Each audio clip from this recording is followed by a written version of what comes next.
Do you solemnly swear to give the committee the truth, the full truth, and nothing but the truth, so help you God? I do, sir.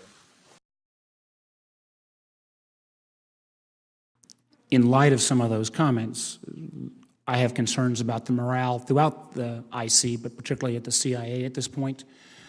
What plan will you have to go in and reassure the people who work at the CIA? Let me begin by saying I am confident that the Central Intelligence Agency will play a role for this administration it has for every previous administration as providing powerful intelligence that shapes policy and decision-making inside this administration. I am confident that President-elect Trump will not only accept that but demand that from the men and women, not only at the CIA, but throughout all of the 17 intelligence communities.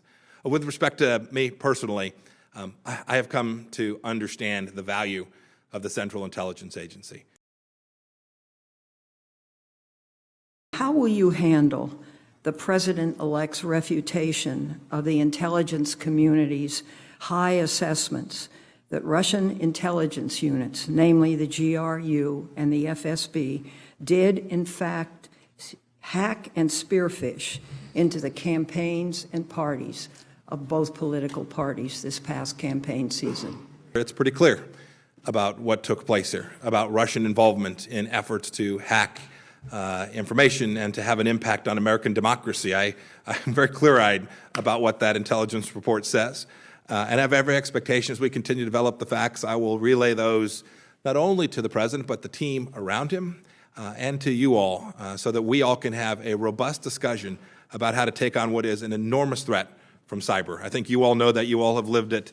This is very real. It is growing. It is not new in that sense, but this was an aggressive action taken by the senior leadership inside of Russia, and America has an obligation, and the CIA has a part of that obligation to protect that information.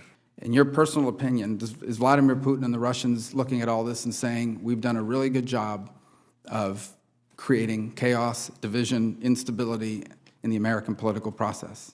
I have no doubt that the discourse that's been taking place is something that Vladimir Putin would look at and say, wow, that was among the objectives that I had, to sow doubt among the American political community, to suggest somehow that American democracy was not unique. I believe it is fundamentally unique and special around the world. It shouldn't surprise any of us at all that the leadership inside of Russia views this as something that might well redound to their benefit. If you were ordered by the President to restart the CIA's use of enhanced interrogation techniques that fall outside of the Army Field Manual, would you comply? Senator, absolutely not.